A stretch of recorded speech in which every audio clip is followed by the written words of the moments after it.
I'll also never forget our staff at that time. It's quite emotional for me, actually. At that time, we were thinking, because we were looking at a brick wall, we're thinking, we're done. This is it. We've got to look at doing something else because we're not going to live through this with our business. But our online staff, remote staff, I remember them saying, we've got you. We've got you. We're going to help you and we're going to help you get through this. And they did. And just the dedication, not just the connection with the clientele, but the dedication of the staff, the instructors to do semi-private sessions where people have injuries and mobility concerns, and we're using cans of soup and different other things for weights. Pilates business owners, welcome to the Pilates Business Podcast, brought to you by the people who own, operate and instruct in a successful clinical Pilates studio in Australia.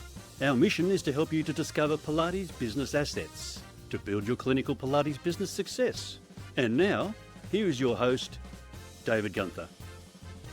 There's a quiet crisis happening in many Pilates studios. Certainly not from lack of effort, but from systems that can't keep up with how much we care. In our last episode of A Scheduling and Payment System That Cares series, we explored what it means to build systems that care for as well as process clients. We talked with Emily Smart, the CEO of Club Worx, about the philosophy behind that idea, why care should sit at the centre of your scheduling and payment systems, and how that mindset carried studios through some of the toughest seasons we've ever seen. A reference to COVID there. But in this episode, we take that conversation from philosophy to practice. Because care is much more than a value on a wall. It's built into the way an excellent Pilates studio listens, responds, and keeps evolving.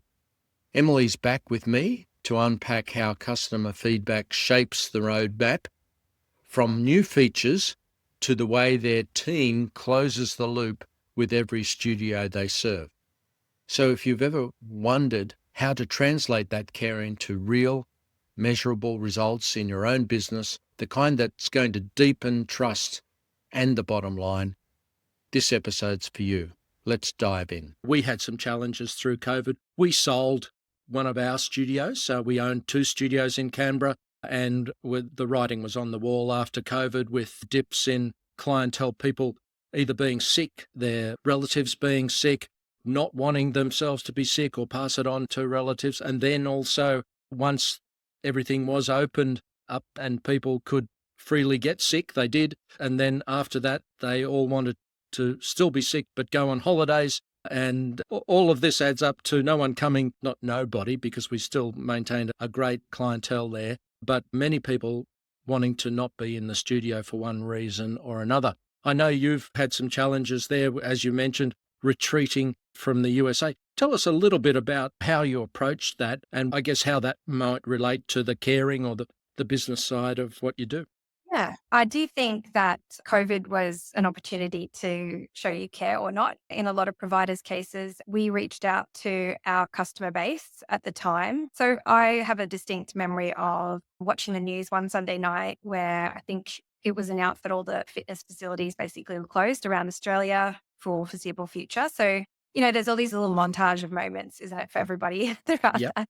Which I'm sure there's not even anything to compare that to. Like it's not really a sentence you've heard. We didn't live through World War II, did we? So Yeah, it just felt a bit unreal. So over that next week, something that I felt really moved by, I guess, was talking to our customers and getting in touch with our customers and hearing how quickly and successfully they were pivoting. So being a business that supports, I would say the majority of our clients are class-based fitness businesses or were at the time, and how quickly they were able to pivot to online classes. For some people, it was Monday evening. They had that going. We were able to support our customers with discounts to help them through that period where obviously they had reduced income and to help them get to the other side of that as well. So that was something that we helped with businesses that requested it. And in addition to that, I think our support team also really was a sounding board for a lot of those businesses that were calling in, working out the next best way to run some of these classes or how to get around all these obstacles that they were being faced with, whether it was like an increased requirement around attendance tracking. So a lot of our customers may have had a slightly more laissez-faire attitude towards attendance tracking. And now that became really important, as we're all aware, with QR codes. And that was a reality, dealing with all of the, I would say, anxiety that came with that period of time as well, and helping people to feel like they can move through their next steps and get their business where they need to go. So I was really impressed with the way that our customers managed to get through that. And we have, by and large, a lot of the customers that we had in 2020 still with us today. So that's really cool. And those that did have to pause their businesses or close down temporarily have come back. And that's really cool to see. Yeah, I think the word is resilience, and that group resilience of our clientele and your clientele is, really impressive. And also the connection that we created with them prior to COVID and you created with your clientele really put us in good stead for going through World War II, as I described it, or COVID.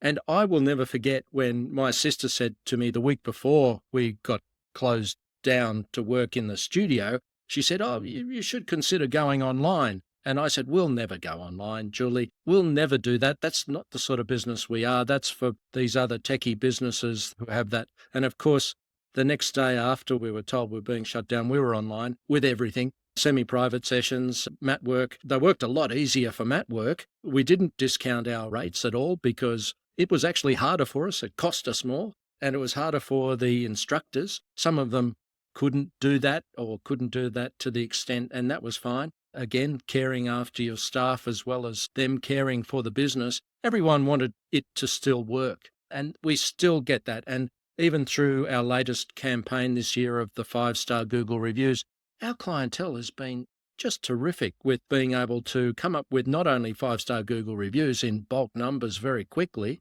but just because we've asked them to, but also fantastic stories about just why they get the value out of what we do as a clinical Pilates studio for them here in Canberra. And many of our listeners around the world have that exact same experience because they're providing a very similar service to their clientele and have a very strong bond with their clientele as a result. And so we can get through those things, those challenges. What other challenges can you recall that are a good example there for us? Yeah, I think exactly that. And just to your point, the resilience of our customers. And I think by the end of COVID, by the end of that 3-year period where most of the disruptions kind of were, to me, it was really heartening to see how determined our clients' members were to return. So, how valuable, and I think this would have been for those that were continuing through, such a bolster to the way that they operate because people really wanted to be back in the studio. So there was no, I'm sure in early 2020, there were people wondering what on earth life looked like beyond this.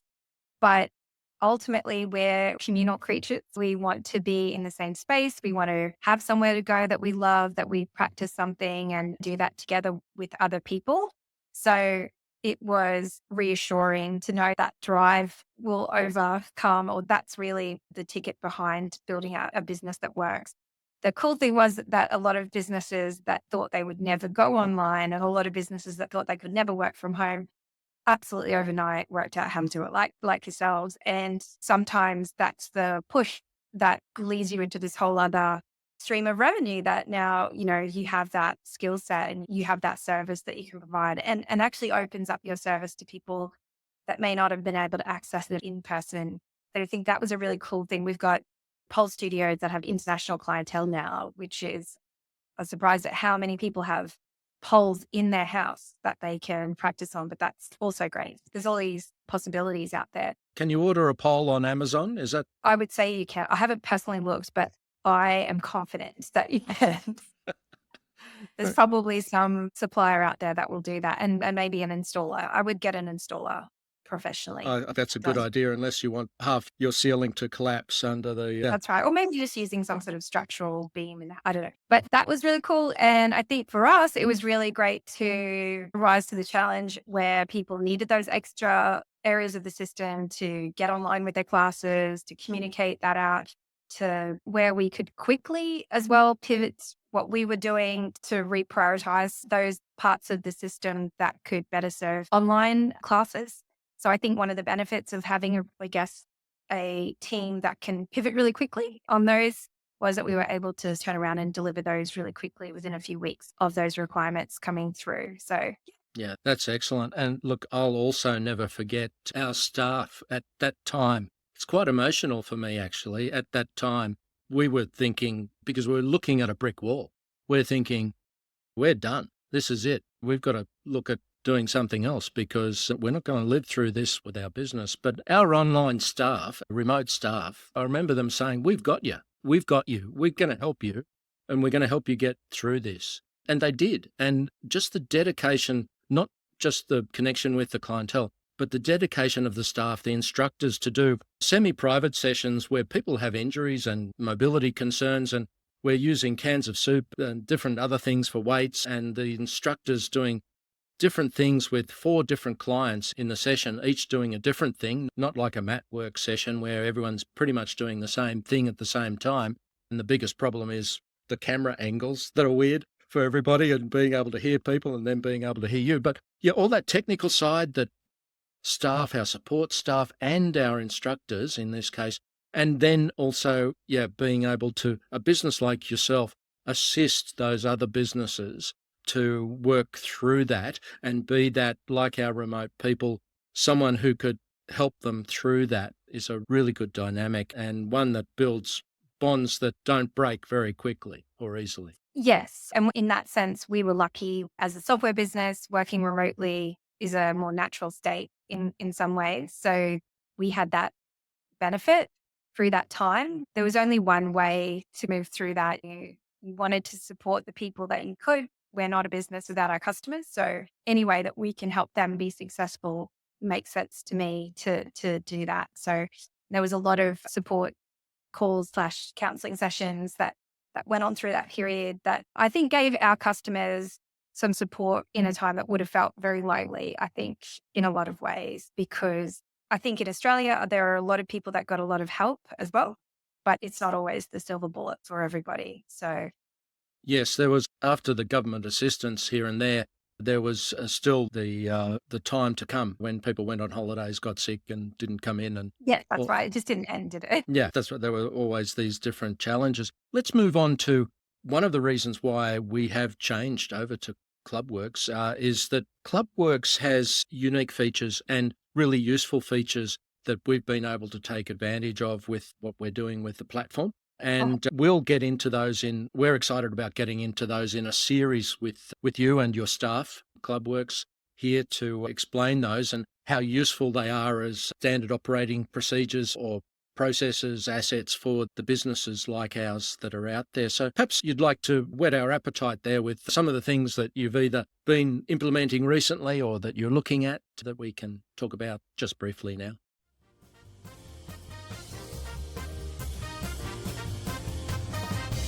As a Pilates business owner, you know that the right business assets and processes are the defining factors in your business success and the quality of your life.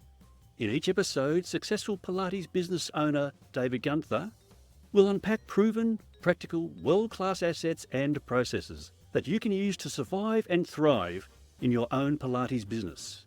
If you're ready to take your business to the next level, then stay tuned. And if you'd like to get there quicker and with less experimentation, go to www.pilatesbusiness.com.au.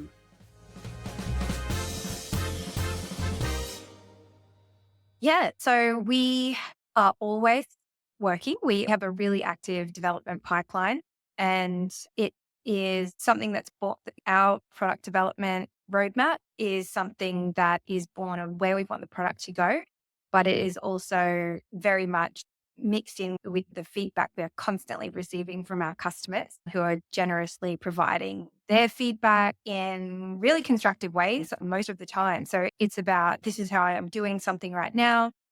This is the gap. This is what I wish I could do. All of this kind of feedback. And from everything from onboarding sessions, training sessions, surveys, and just ad hoc feature requests. We pull all that information together and weave that into the roadmap. One of the really exciting things that we're working on at the moment is continuing to build out our member app and build the functionality into that to continue to provide that value through the member app, because a big part of our customers' success is their ability to interact with their members and their members to interact with them in a really cool way. So one of the things that we're hoping to have released in the next couple of months is an online store through the member app so that our clients' members can purchase products in real time and just give them another avenue to do that as well. So that's one really cool thing we're doing at the moment. Excellent. And I heard the word very loudly there, for me anyway, listening to your clientele. And it's important for our sorts of businesses and for your business there to be doing that. Particularly, you've got so many different options out there for features that you could offer, and offering the features that are going to be of the most value to your clientele is obviously a very high priority, because once you go down that rabbit hole, there can be a lot of tasks involved with just creating a feature like you've just described there. So we'll look forward to going into that in a lot more detail and looking at the relevance for us as a business, but for also other businesses around the world there. So, all right. So we've got this theme in this podcast about caring. And what's the unique approach that you can tell us about that Club Worx takes to ensure that care is at the forefront of what you do? Do you have any sort of little tips and tricks that we could pass on to our listeners that perhaps they could utilize as well, that helps care be an important element in everything that you do? Yeah, it has to come from everyone in the business. So everybody, each part of the business has to have that attitude. So when we're bringing people into the business, we're bringing people in who show that they have that innate sense about them, I think. So there is no room in Club Worx, I think, for someone who doesn't care about their job or about our customers or about the work they're producing or how they're communicating, because we're not a 100-person team. We have to be working really well. So it starts there. And I think even from the way that a sales representative is going to reach out to somebody, it is to discover their requirements and honestly work out if we're going to be something that can support that, and the way that we speak to our customers, even from that prospect stage. And when we do bring them through as a customer and onboard them, there is an understanding that oftentimes somebody is potentially using a software for the first time, probably less often now, or they're using our software for the first time and they are changing parts of their business to do. And so it's understanding that it's not just, it's like a psychological barrier to get over and to be successful in that onboarding process, that you have to bring people along. And so our onboarding team really works on making sure someone feels comfortable and understands. So we're trying to transfer understanding of a system so that you're comfortable and confident to go and use it. And it's actually going to provide that level of value that we've promised. And so I think once you're going through there, hopefully that's the message we're providing. But also on the other side, once you are up and running and you are a customer of ours, it's continuously asking for feedback. It's reaching back out to customers. How are we going? What's your plans for the next 6 months? Are there any big gaps? And where we do deliver features that people have asked for, it's going back and letting them know. So we do have a closed loop on those feature requests, where anybody who does request a feature, for example, or speaks to us, or anyone we work with in a development process where we're building any particular features out, we will always go back and close that loop and say, this has been delivered. And I think that the effect of that is shows that we care enough to complete that loop. So hopefully that there's some of the examples that we try to do. That's all exactly the way we thought it did work at Club Worx and why we came on board. Look, recruitment, it's a huge challenge in our industry. It's a huge challenge, I'm sure, in yours as well. But yes, you can't be bringing people on board that don't have that value of caring for the customer, for the clientele, for the business, for themselves. It's a full circle there. And we have challenges in our industry with recruitment. But if you're going to bring someone on board that doesn't have that value, then you're going to infect your team with that sort of non-useful quality. Yeah. And you can teach, any people can learn a lot of things, but I think that's something that you can't teach exactly. So you want someone to come in with that. And I truly believe that if you respect people, give them autonomy, let them own spaces in the business, that they can do that, and often have exceeded my expectations. And we've grown into a really, I would say, cool, helpful, positive team. And the word isn't productive. It's like successful team, I would say. Yeah. It's a pleasure to be around. And that's why we like to be associated with you, and why we're really looking forward to the rest of this series that we're going to be putting together, recording over the next few weeks and months there, so that we can get those messages out and look at particular issues in the industry by looking at these features and how they relate to assets for clinical Pilates businesses there around the world. So before we finish up, I would just to finally, Emily, on a personal note, how has leading the company with such a strong emphasis on care influenced your own life? We've got a family, myself and Claire. We've got children that are now grown up, but you've got a 7-year-old you mentioned. Tell us a little bit about your personal. No, not a problem. Since starting Club Worx, I have also had 2 sons. One is 5 and one is 7. And I think that obviously for me anyway, that has shown how much care growing something requires. So yeah, it certainly is a challenge. And I think having a small and growing family as well as a growing business is something that makes you focus on balance, and balance being that you do have to put this great amount of energy into growing the business, and you do have to almost care for your staff and give them what they need to grow in their own spaces just as much as you need to put that care into your family. And in saying that, I also have a really healthy appreciation, I think, of the balance and people who are able to have their lives, run their lives, prioritize their families. That's a happy employee as well. And I make sure that's a really strong theme with our team. And in return, I have a team that puts in 300% every single day, which is amazing.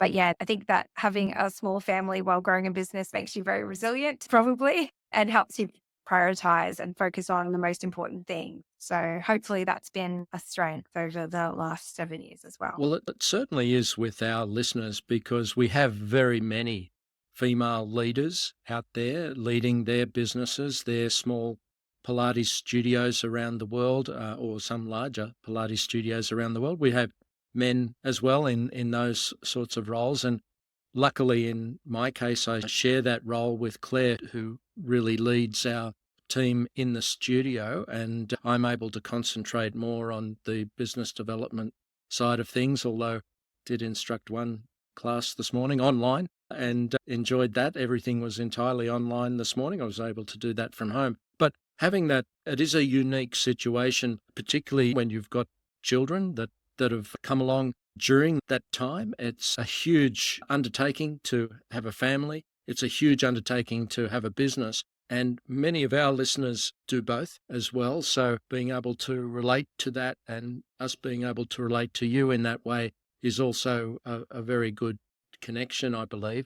It's unique because many organisations out there are run by other processes and other types of leadership, boards of directors and so forth and so on. So no, it's very good to hear you talking about those sort of values and those sort of connections.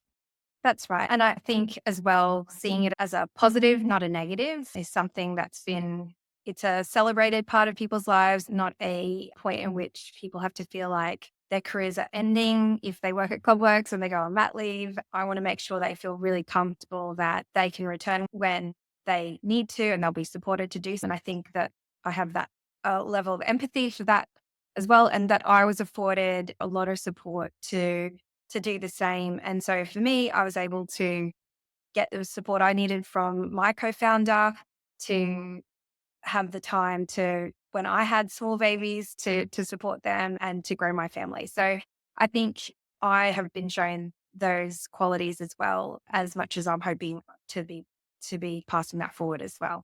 Yes, and the challenges don't stop after they grow up a little, do they? There's ballet and there's soccer and there's school. Martial arts and gymnastics and You name it. Which is awesome. And I've really enjoyed, actually, it's been this wonderful insight to be a parent, booking my children into these classes as well. And it's given me a lot of empathy and insight into that process and helped us really strengthen the way we support that in our system. You must be like me, Emily, and you look at it and go, oh, I wouldn't do it that way.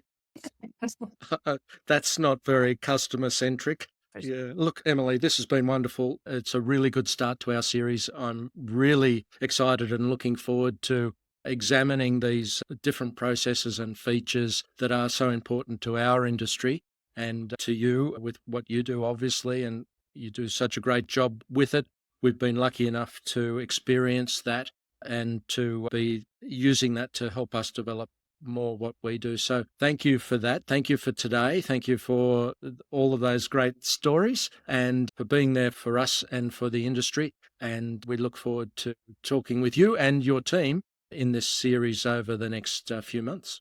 I am really excited as well. I'm pretty excited to unpick those questions and go through the system and really show everybody what it is we can do. Yeah. Thanks, Emily. Wow. Every time I speak with Emily, I'm reminded that care isn't soft. It's strategy. It's the quiet force behind every system that works, every client that stays, every team that thrives. If this episode sparked ideas for how you could bring more care into your own systems in your business, make sure you hit follow or subscribe wherever you're listening, because we're not done yet. Emily will be back with me soon for the next part of this series, where we'll dig even deeper into how Club Worx helps studios streamline their memberships, payments, and reporting, and why that matters so much for long-term profitability. So stay tuned, keep building better systems, and keep caring deeply, because that's where the real growth happens. I'm David Gunther, and this is the Pilates Business Podcast. You have been listening to the Pilates Business Podcast with David Gunther. If you are enjoying the show, let us know by subscribing and leaving a review. For more information, or if you have any Pilates business questions, visit www.pilatesbusiness.com.au.